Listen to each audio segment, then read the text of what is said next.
Because you are going to learn the secret that experienced farmers and researchers know, but beginners often miss. That's why yours is not going to fail. Hello everyone, and welcome to week 1 of our catfish farming training. I'm fine, and I'm excited to guide you step by step into building a profitable and sustainable catfish business. This first week is about mindset and setup, because before we even put a single fish in the water, your success starts with the way you think and the way you prepare. So most people rush to buy fingerlings juvenile without planning. That's why in Nigeria today, more than 5% of small catfish farms fail within the first year that they start. Okay, but yours will not fail. And this is not a prayer, this is me telling you facts. Okay, but if you want to make it a prayer, yours will not fail in Jesus' name. All right, so the first thing I want you to get the right mindset. So catfish farming is not just agriculture.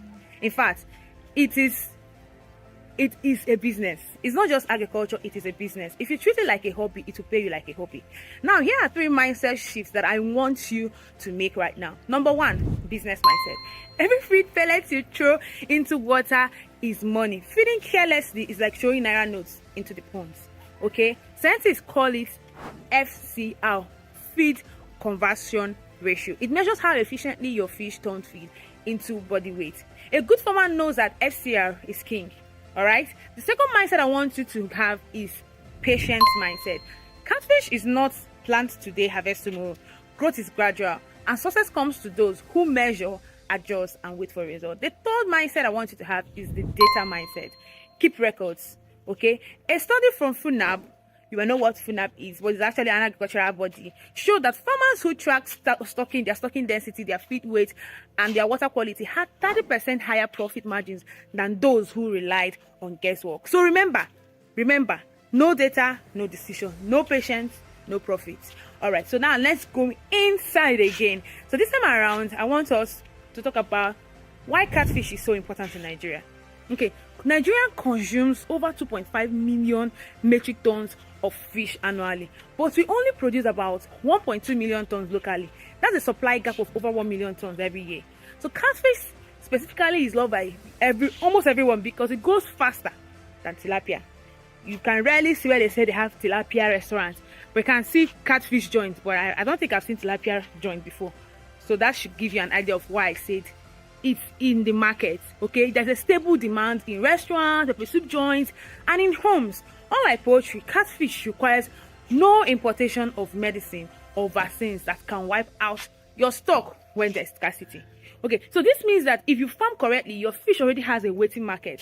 The problem is not the demand, the problem is farmers who are cutting corners.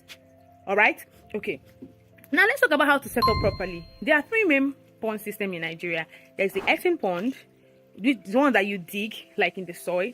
They are cheap if you have land, and fishes go faster here because the soil releases what we call planktons and natural food. Okay, there is a research from ARAC Ibadan that shows that catfish in earthen ponds had 18% faster growth than in concrete because of the natural feed availability. But earthen ponds are harder to control, especially water quality, so that is not something a beginner should start with. Well, have you gotten that? Good. The second pond is a concrete pond, which are built with blocks or cement, easy to clean and disinfect. Okay, the water quality can be controlled very well. The growth is also consistent, but the downside is that the higher initial cost, buying cement, buying blocks, buying sand, well, they're not really minor things. All those things they are actually on the high side, especially for a beginner. And then we have the plastic and the tarpaulin tanks. They are flexible, they are portable, and they are good for beginners. And I always recommend them. These are tarpaulins, and these are also plastics. Okay, their durability is not really so amazing, but honestly, it can do well for you, and you can start small.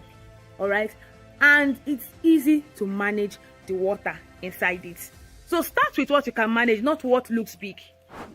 I'm telling you now, start with what you can manage. This is like you learning. So don't go and use 10,000 to start learning, or 5,000 or 1,000. Preferably, I would say start with 100, start with 200.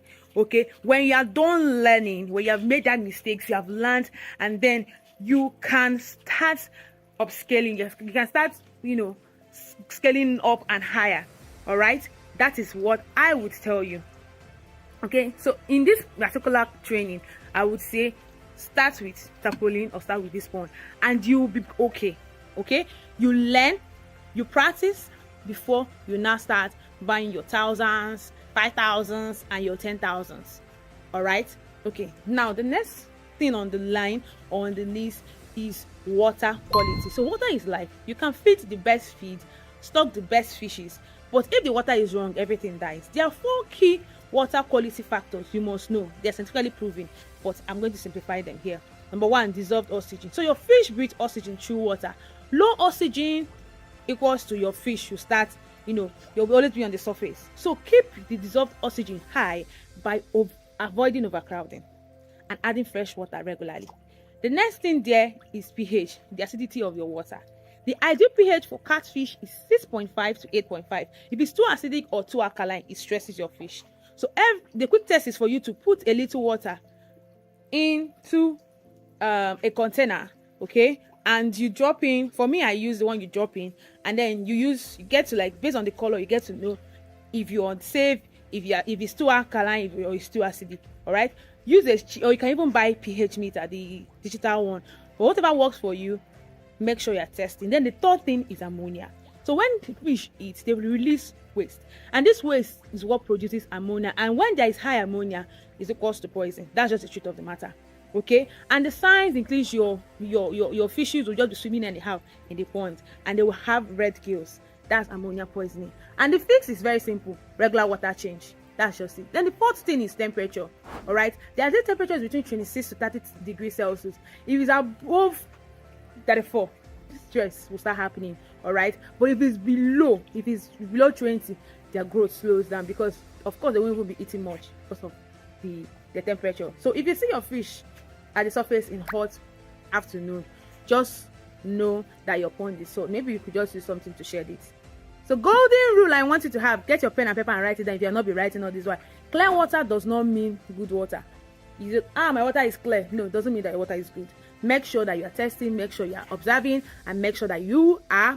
So the other part I want us to talk about, maybe let's call it part 5. I think that's what biosecurity. Now we're going to talk about how you're protecting your farm. Don't allow strangers to fetch water wash inside your pond. Always disinfect your nets, okay? You might have one net. For me, I have more than one. But before you take a net from one pond to the next pond, make sure it's very, very important that you disinfect. I use sodium bicarbonate to wash my net, or you can use normal salt, like the normal salt you have in the kitchen, but make sure you're washing your net before taking it from one pond to the other, or using any bucket, anything you want to use actually. Then when you bring in new fingerlings, make sure you don't mix them with old ones. That was a mistake I made, and then I actually paid for it because I had mortalities in mass. Please don't ever do that, okay? And keep birds and frogs away because they carry diseases. All right, so this from UNN and Soka shows that farmers who practice basic biosecurity reduces their mortality by over 40% than people that did not. So let's recap. For week 1, know this: farming starts with the right mindset. Catfish has massive market demand, and your setup, your pond choice, or water biosecurity is your foundation.